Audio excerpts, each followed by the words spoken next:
Então, por exemplo, numa palestra ou num estudo, quando eu estiver falando... Boa noite a todos e a todas envolvidos nesse ambiente de paz, de serenidade, que nós promovemos pelos nossos pensamentos, pela sintonia que nos envolve nesse momento de oração. Eu digo assim, gratidão, Senhor, pela oportunidade de aprendermos um pouco mais sobre o Seu Evangelho, esse Evangelho de amor, que nos convoca a mudanças, a mudança para o nosso próprio bem, para a conquista da tão esperada paz, da tão esperada felicidade. Que nós possamos nessa noite de bênçãos receber essas palavras do nosso palestrante, interiorizá-la e colocar em nossa prática, no nosso dia a dia. Que todos possamos vibrar na mesma sintonia, envolvendo o nosso palestrante com energias de amor, de paz, que a espiritualidade possa intuí-lo e que essas palavras sirvam a cada um de nós, de acordo com as nossas necessidades, de aprendizado. Nós estamos num planeta de provas e expiação, e nesse planeta todas as ocorrências, elas nos trazem algum aprendizado. Que nós possamos, Senhor, nos nutrir deste alimento espiritual. Que a vossa paz, o vosso amor permaneça entre nós durante toda essa reunião, durante toda essa noite. Graças a Deus, que assim seja. Que assim seja. Amém. Que assim seja, graças a Deus. Então nós agradecemos a presença de todos.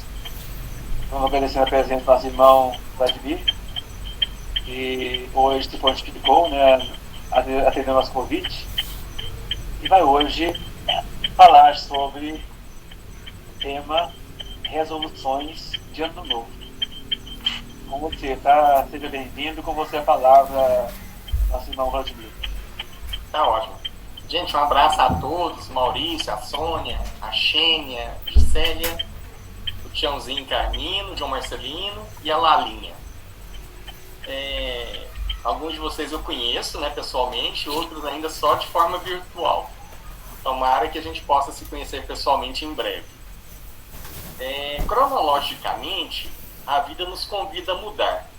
Sempre quando a gente faz um aniversário, ou então quando tem uma passagem do ano, a gente faz algumas promessas, faz alguns planos, Mas o que acontece? Geralmente a gente faz os planos ali no final do ano e quando chega em fevereiro a gente já esqueceu das promessas ou já viu que não vai dar, porque muitas das nossas promessas são irreais, Elas não são para nós, às vezes. Então, o mais importante é a gente aproveitar essas datas, para a gente tomar algumas decisões, algumas resoluções de escolhas conscientes.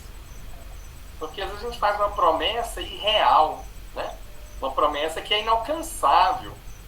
E a gente precisa substituir isso por escolhas conscientes, que a gente tenha noção do que esteja acontecendo, Então, para isso, é preciso a gente aprofundar o conhecimento de si mesmo, Eu ter consciência de quem eu sou.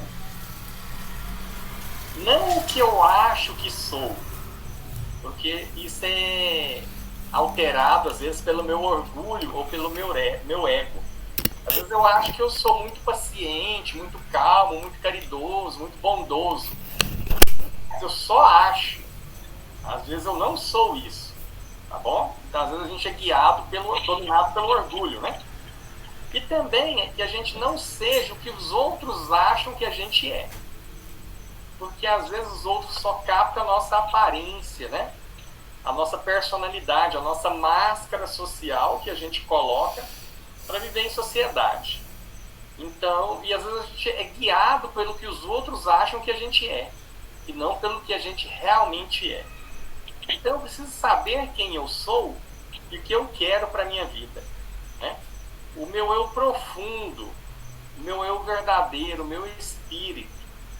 Às vezes eu quero ficar em casa lendo, ouvindo música, assistindo filme. Aí alguém me convida para fazer alguma coisa e eu não quero sair, eu não quero ir, mas às vezes eu cedo, né? E aquilo, às vezes para agradar as outras pessoas ou para agradar socialmente, né? Só que aquilo não me preenche, me traz às vezes frustração. Por quê? Porque às vezes eu estou seguindo aquilo que eu não quero, aquilo que eu não sou, né?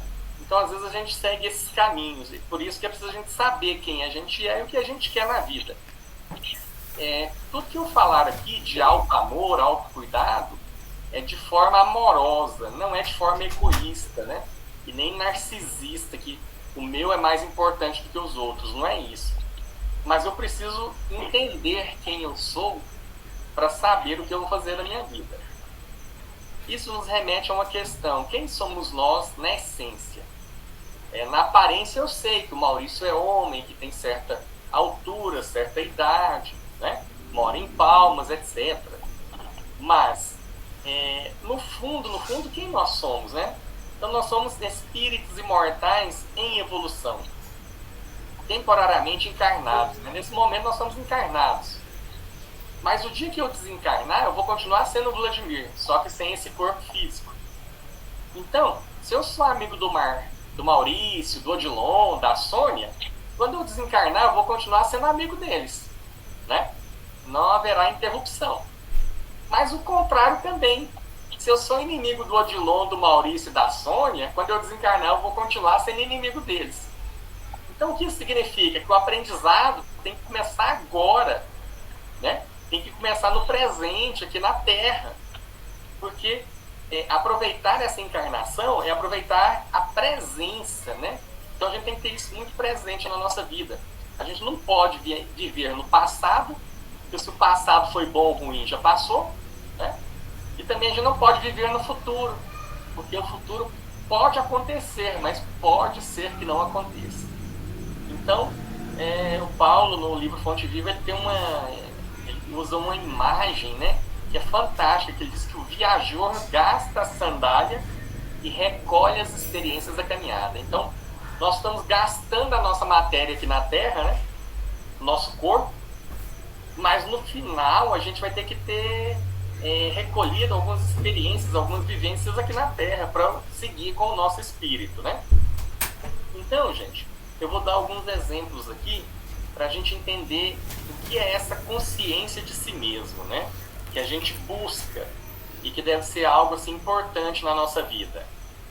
Sócrates, filósofo grego, até uma certa idade, até quase 40 anos, ele era desconhecido na cidade. E a partir dos 40 anos, que eles consideravam a idade da razão, Sócrates começa a participar da vida política e social, e as pessoas começam a entender e perceber que Sócrates era um grande sábio, né? E aí o que acontece? Até que Sócrates desabrocha, floresce a consciência, a gente poderia dizer que ele era uma pessoa imatura, né?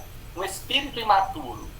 Mas à medida que ele vai aprendendo e vai tomando consciência de si, ele traz à tona aquilo que estava adormecido.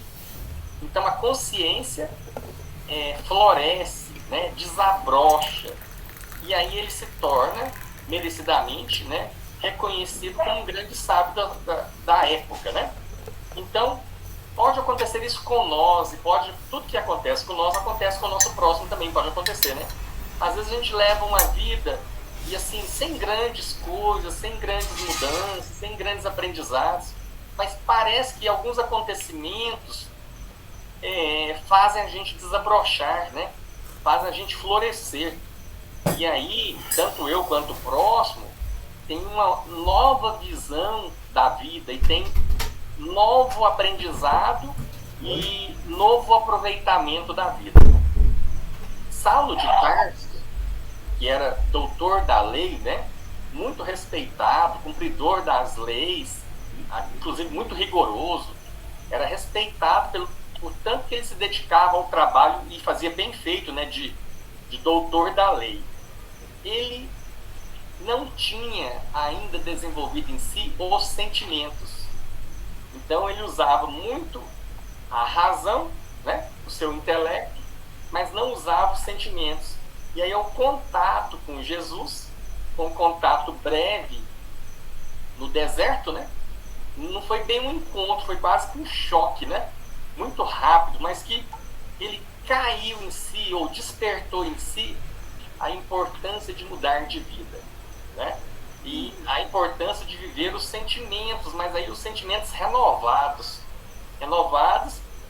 por aquele exemplo do Cristo. Então, o contato com o Cristo, ele passa a mudar de vida. Ele passa a ser, digamos, uma pessoa diferente do que era, muito diferente, né? Então aí ele tem algumas passagens de Paulo que são fantásticas, que representam isso, né? Jesus habita em mim, que ele aumente a sua presença em mim e que diminui a minha presença. Então, assim, à medida que Paulo se educa e se transforma, é o Cristo que está vivendo nele, mas é o Cristo que? As ideias do Cristo, a pedagogia, os ensinamentos do Cristo, né? Mas ele fala uma coisa que é muito real entre nós. Ele diz assim: pobre homem que sou, o bem que desejo não consigo fazer, mas o mal que quero evitar eu consigo. Então muitas vezes a gente quer fazer o bem, mas ainda não consegue, né? A gente já tem o desejo, a vontade, às vezes até começamos a fazer o bem, só que às vezes ele não vai até o fim. Já é um avanço, já é uma mudança, né? Mas esse processo de educação, de despertar a consciência, é um processo de aprendizado, né? E que em cada pessoa, cada um de nós vai ter um tempo para fazer isso. Então, quando a gente encontrar uma pessoa, a gente não pode falar que ela é burra, que ela é ignorante. Não, é porque ela às vezes ainda não despertou as qualidades, o intelecto ou os sentimentos que pode despertar em si, né? Que pode aprender ou pode relembrar que já viveu anteriormente. E aí vem Jesus, né, com o amar, a regra áurea, amai-vos uns aos outros. Então, essa regra áurea ela já era conhecida de outras culturas, de outras filosofias, né? Só que Jesus exemplifica de forma tão viva que passa a ser um ensinamento muito forte para nós até hoje, né? Então, conseguimos amar uns aos outros? Às vezes, amamos algumas poucas pessoas, né? Quem é simpático, quem gosta da gente, nos trata bem, nos elogia, a gente às vezes ama facilmente, né? Mas o amor que Jesus propõe é o amor a todos, né? Amor a quem nos calunia, quem pega no nosso pé, quem nos critica, quem nos aborrece, né? Então, conseguimos? Talvez não. Por quê? Porque ainda não amadurecemos o suficiente para praticar esse amor, né? Conhecereis a verdade vos libertará. Quem conhece a verdade, as leis da vida, as leis naturais, as leis morais, fica livre das dificuldades? Não, né? Nós que somos espíritas, outra pessoa que conhece outras religiões, outras filosofias, também passa pelas dificuldades, né? Só que o conhecimento te fortalece para enfrentar essas dificuldades. Dificuldades que às vezes estão dentro de nós, né? Ou dificuldades que estão fora de nós. Então, é bom a gente falar isso, né? Porque, eu despertei a consciência, agora eu não vou ter mais problema. Não, vai ter problema, só que você vai ter consciência do problema e nós vamos chegar nessa parte daqui a pouco, né? Os filósofos gregos da Grécia Antiga, eles diziam que para conhecer era preciso praticar, né? Vivenciar. Então, os males da vida seriam frutos da ignorância física e moral. E aí, gente, a ignorância física, né, a falta do conhecimento, e a moral, o nosso comportamento, né, o que é bom, o que é ruim. Então, olha só, geralmente nós, às vezes, erramos por ignorância. né? Nós não sabíamos que aquilo seria daquele jeito. Mas nós também erramos muito mais ainda, sabendo que aquilo é errado, né? Às vezes a gente ainda sente prazer de fazer o errado, porque aquilo nos traz alegria momentânea, nos traz a recompensa. Então, o que acontece, né? Nós ainda às vezes sofremos pelas coisas que a gente escolhe e busca, né? Então, é claro, eu vou tentar buscar novas coisas e fazer novas coisas para não sofrer com aquilo que me causa arrependimento, dor, etc, né? Então, gente, mas é importante a gente ter a consciência desperta, porque nós precisamos identificar os problemas, né? Muitas vezes, quem nos critica, ele identifica o problema em nós, de graça, né? E ao saber do problema, você já, mais da metade da solução está encaminhada. É difícil, às vezes, a gente perceber um problema, porque, às vezes, o nosso orgulho ou egoísmo não deixa a gente perceber um problema que a gente tem, né? E como é que eu vou resolver um problema se eu nem sei qual é o problema? Se eu não admito que existe um problema, né? Então, ao identificar o problema, se torna mais fácil para eu conseguir uma solução, né? E muitas vezes, ao dar o nome ao problema, fica mais fácil de eu corrigi-lo, né? Eu conto uma historinha, parece engraçada e diz que a menina estava no supermercado e ela viu um rapaz bebendo amaciante de roupa no supermercado. E aí ela falou pro rapaz assim: rapaz, isso não é certo. Aí o rapaz respondeu para ela: não preocupa não, eu vou pagar. Aí ela disse pro rapaz, né? Não, o problema não é esse, né? Então, às vezes, assim, a pessoa está bebendo amaciante e está achando que o problema é pagar o amaciante. Não é, né? É o mal que vai fazer para ele. Então, isso somos nós também. Às vezes, a gente leva um tempo para perceber o problema em nós, para depois partir para corrigir, né? E para corrigir, eu preciso ter ideias. Eu tenho que pensar. E depois de ter as ideias, eu preciso de agir, né? Às vezes, a gente pensa, mas na hora de agir, a gente acha que não vale a pena tanto esforço para aquilo, né? Então, às vezes, a gente abandona as mudanças que nós precisamos fazer na nossa vida, porque vai nos exigir esforço, trabalho, renúncia, né? Então, deixando bem claro aqui, para despertar a consciência, isso às vezes pode doer, porque vai me trazer novas ideias, novas percepções. E vai doer mais ainda, porque vai me exigir trabalho de correção, de mudança de rumo, né? Allan Kardec, quase 19 séculos depois de Cristo, né? Olha, ele vem com uma máxima que é fantástica, né? Amai-vos e instruí-vos. Então, Cristo fala do amor, né? Como é que a gente reconhece o verdadeiro cristão? Por muito se amar, né? Aquela pessoa que ama verdadeiramente.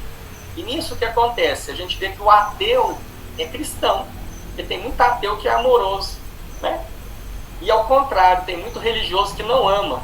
Então tem muito religioso que não é cristão. Então o importante é amar, né? Amar verdadeiramente. E aí o que ocorre? Então amar é trabalhar os sentimentos, né?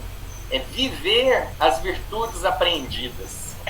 Então olha só, Kardec pede, né, ou deixa para nós esse ensinamento de trabalhar os sentimentos, né? Para trabalhar os sentimentos, eu preciso escutar, me conhecer e me escutar. Tem dia que a gente está com um sentimento alegre, esperançoso, amoroso, né? Fraterno. Mas tem dia que a gente está triste, desanimado, desmotivado, né? Melancólico. Então, o que acontece? Eu não posso negar esses sentimentos ruins. Eu tenho que entendê-los, ouvi-los, né? Entendê-los e aceitá-los. Depois que eu entendi qual é o sentimento que eu estou sentindo, aí eu vou procurar saber o que fazer com ele, né? Como eu vou corrigir esse sentimento? Como eu vou melhorar esse sentimento? Comigo mesmo sozinho? Às vezes eu consigo? Sim. Eu não consigo, então eu vou pedir ajuda para a Eulália, para o João Marcelino e para o Sebastião, né? Aí, às vezes, esses 3 amigos não podem me ajudar. Opa, então eu vou pedir ajuda para um profissional, né? Então é importante a gente, em determinados momentos da vida, A gente pedir ajuda para quem pode nos ajudar, né? Não ficar restrito, não achar que não tem solução. Às vezes os nossos problemas têm solução porque tem pessoas que podem nos auxiliar na solução. Então, amai-vos, trabalhar os sentimentos, e instruí-vos, né, trabalhar as nossas ideias, aprender, né, estudar, melhorar os pensamentos. E aí Kardec fala, né, que a nossa evolução pessoal é como um pássaro de duas asas, né? A gente precisa tanto dos sentimentos quanto do conhecimento para se melhorar. No início, os espíritos são criados simples e ignorantes. Nós somos como se fossem básicos, né? Sem muitos acessórios quando a gente é criado lá no início da nossa existência nesse corpo físico. Então, no início a gente vive pelos instintos, né? É aquela reação imediata pelo que acontece. A gente não raciocina muito, não contempla, não medita, né? E até hoje em dia a gente usa ainda o instinto, né? É uma questão de sobrevivência. Mais evoluído, o espírito tem sensações. As sensações são físicas, né? Só que é aquele bem-estar físico. Ou não também, né? Então, às vezes eu como um bolo de chocolate, tomo um refrigerante, tomo um café, como uma pamonha, que me dá uma sensação prazerosa, né? Física. Mas tudo que é físico, às vezes, acaba rápido também, né? E aí chegamos nos sentimentos, que é o que a gente está trabalhando, né? Os sentimentos são mais sutis do que as sensações, né? É o sentimento de amizade, é o sentimento de amor, é o sentimento de companheirismo. Então, nós temos muitos sentimentos bons e ruins em nós, né? E a gente vai ouvir esses sentimentos e trabalhar para que eles sejam melhores, né? E dentre os sentimentos, o amor é o mais elevado. Então, nós estamos chegando nas conclusões, e eu vou dar um tempo, quem quiser fazer comentário, fique à vontade. O Espiritismo é uma ciência progressiva que acompanha as mudanças evolutivas. Gente, às vezes não é fácil a gente acompanhar as mudanças, mas a gente precisa se esforçar, né? O Kardec diz lá que o verdadeiro espírita se esforça para ser melhor, né? Para tentar domar suas más inclinações. Então vou dar alguns exemplos, né? Físicos, mudanças físicas, né? Antigamente as pessoas fumavam no avião, mulher grávida fumava perto de criança, né, e tal. Hoje isso já não é aceitável mais. Por quê? Porque houve uma mudança de consciência na sociedade, né? Mudança física. Mudanças comportamentais, né? Antigamente a pessoa não deixava nem abrir a boca quem era negro, quem era mulher, quem era homossexual, quem era pobre, né? Então, assim, hoje a gente precisa dar voz a essas pessoas, escutá-las, porque elas têm algo a nos ensinar, elas têm algo a expressar, né? Há muitos anos, quem usava tatuagem era marginal. Hoje não. É uma arte, né? Assim, é uma coisa delicada, que é bonita. Quando a gente vê um amigo nosso, um amigo usando tatuagem, a gente não acha que ele é marginal. Por quê? Porque houve essa mudança de perspectiva, né? Uma mudança moral e social. Então a gente precisa tentar acompanhar, né? O Espiritismo nos permite isso, né? A gente não pode ser como era lá no início. Eu não posso ser sempre a pessoa com os mesmos pensamentos. Eu preciso melhorar meus pensamentos, né? Conhecer para viver melhor. Então a gente tem que buscar coisas novas, aprendizados, né?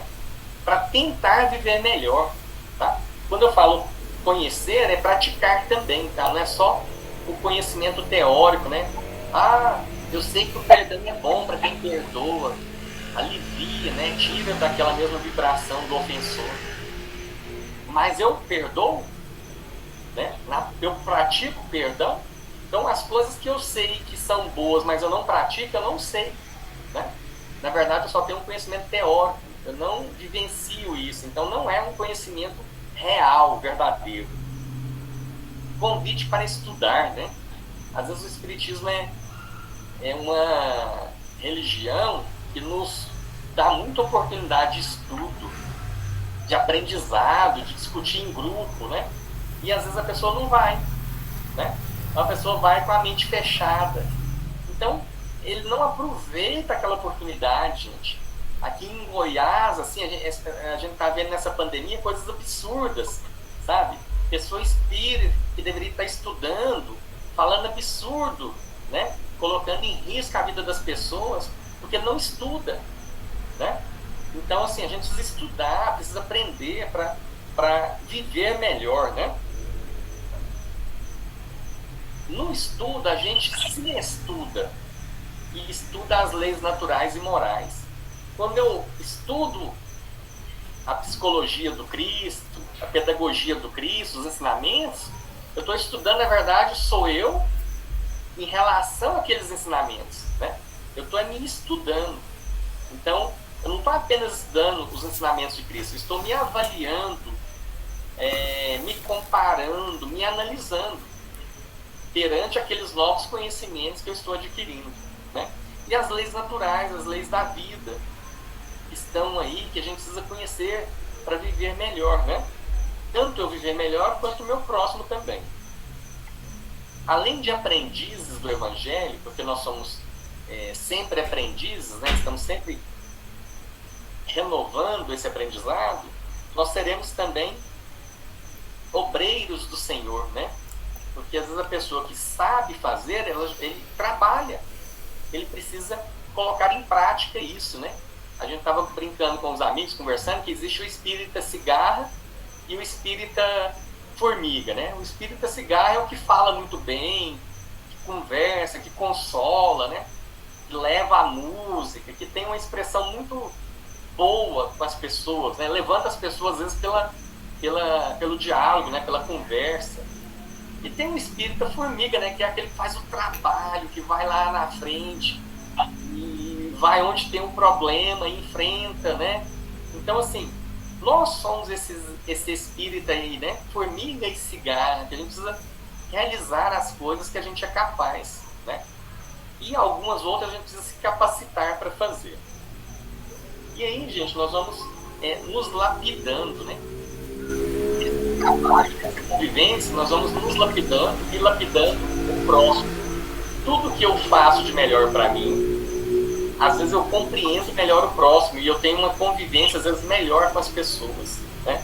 Então, por isso que é importante a gente sempre procurar se melhorar, né? E aí, para terminar, vou deixar uma mensagem de um amigo nosso, não sei se o Maurício conheceu, existia um rapaz chamado Bonon, e ele morava em Uberaba, e Chico Xavier morava em Uberaba também, né? E ele não conheceu o Espiritismo quando estava em Uberaba. Aí ele foi para Minaçu. Lá em Minaçu ele conheceu o Espiritismo e ficou assim, impressionado, se tornou um trabalhador muito dedicado. E aí o Bonon, ele tinha um ensinamento que ele dizia assim, né? Num primeiro momento a gente entra no Espiritismo, né? Então a gente tem um contato com o Espiritismo pelos livros espíritas, pelas mensagens, pelo passe, pela água fluidificada, pela palestra, pelas artes espíritas, né? E aí, então, a gente conhece o Espiritismo no primeiro momento. Mas num outro momento seguinte da nossa vida, o Espiritismo entra em nós. Então, os ensinamentos que a gente vai recebendo começam a modificar as nossas atitudes no dia a dia, né? Começa a nos modificar o ponto de vista. E aí, num terceiro momento, o Espiritismo sai de nós, através das nossas palavras, dos nossos pensamentos, das nossas obras, né? Então, para deixar isso aí bem claro para nós, né, que nós já entramos no Espiritismo, né? E precisamos também que o Espiritismo entre em nós, para que esse Espiritismo saia de nós e a gente viva melhor, e quem estiver perto de nós também possa viver melhor, né? Uns aprendendo com os outros. Então, essa é a mensagem. Agora eu vou ficar em silêncio, vocês podem comentar à vontade.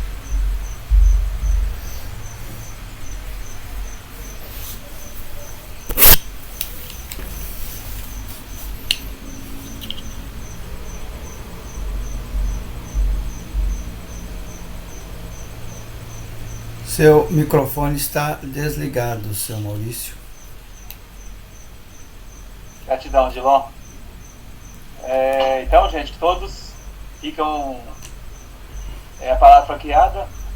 Nosso companheiro Vladimir falou muito bem, né, sobre as resoluções de ano novo, sobre o que nós devemos fazer, né, sobre a nossa reforma interior, nosso trabalho. Aí, se alguém quiser falar um pouco, alguma coisa, ou perguntar a ele, ou fazer algumas observações, ficam livres. Eu achei interessante a colocação da história do mercado, né? História engraçada. E porque a gente sempre fica, às vezes, intrigado com a questão assim, que o Cristo disse lá, né? Que não fazia, a gente pecou porque não sabia o que estava fazendo, né? E às vezes a gente tem essa visão, né? Eu acho que eu sei o que estou fazendo, mas na verdade não estou sabendo é nada, né? Não sei as consequências daquele meu ato, acho que eu estou vivendo uma boa, estou tirando proveito da situação, tal, mas não percebo o agravamento da minha situação futura com aquelas atitudes e aqueles atos, né? Então talvez nesse sentido que está a nossa falta de conhecimento, né? A nossa falta de sabedoria. Achamos que sabemos, mas não sabemos muita coisa não. Gratidão. Odilon, porque geralmente a gente acha que a gente é a menina, né? E não quem está tomando o maciante, mas muitas vezes nós é que estamos tomando o maciante, né? Verdade. Mais alguém, gente, quer falar alguma coisa?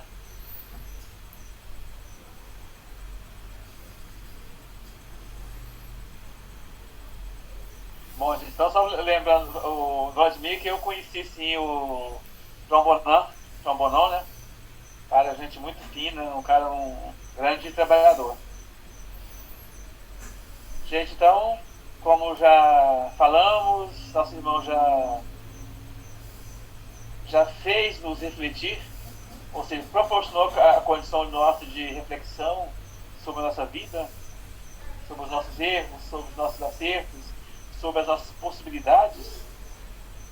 Agora vamos então entrar na segunda parte, pela prece, a última parte. Nós agradecemos muito ao nosso irmão, né, Vladimir, pela bela palestra, pela boa reflexão que nos proporcionou, e agradecendo também todos os nossos irmãos, outros demais que estão aí contribuindo com o pensamento, com o sentimento, porque nosso irmão, ele contribuiu por meio da fala, e os demais estão contribuindo pelo pensamento, pela forma de fixar harmonia na nossa reunião, e tudo isso é maravilhoso. Então vamos agradecendo ao nosso Pai,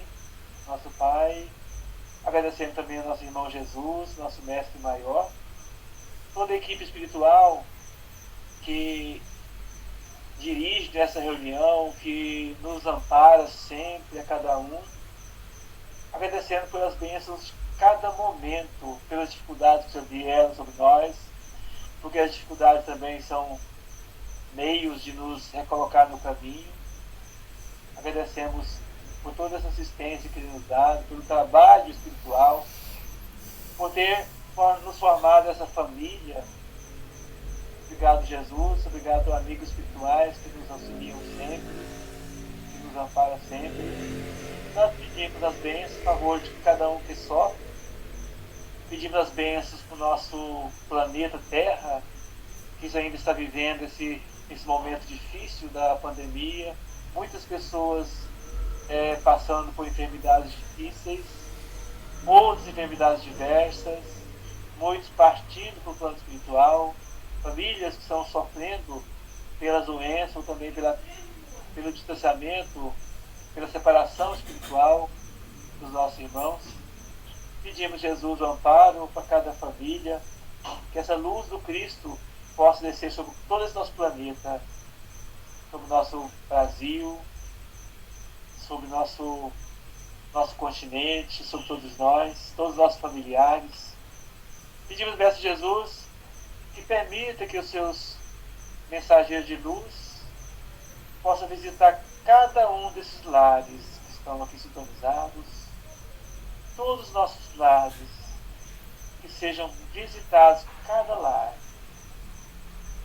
e que ampare os nossos irmãos encarnados, ampare também os irmãos desencarnados que estarão ali, os encaminhando para os postos de assistência do plano espiritual, levando paz e harmonia a cada coração, auxiliando-os nessa caminhada.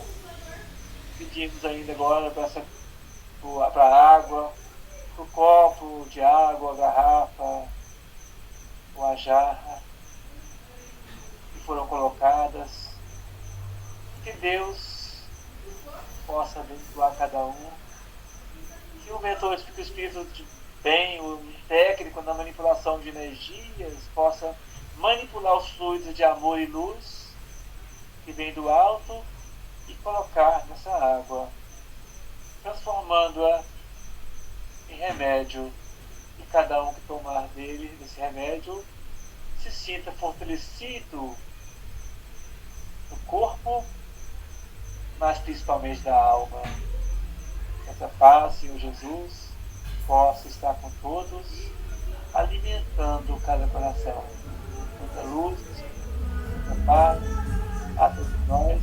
E agradecemos a Deus, a Jesus, aos amigos espirituais, por essas bênçãos maravilhosas. Muito obrigado, gratidão por tudo, e que assim seja. Gratidão, meus irmãos pesados. Que Deus abençoe cada um, ilumine cada coração, muita paz e muita luz. Gratidão, Deixar um muita abraço paz. pra Lalinha e pro Tiãozinho aqui, Lalinha. Abraço, querida.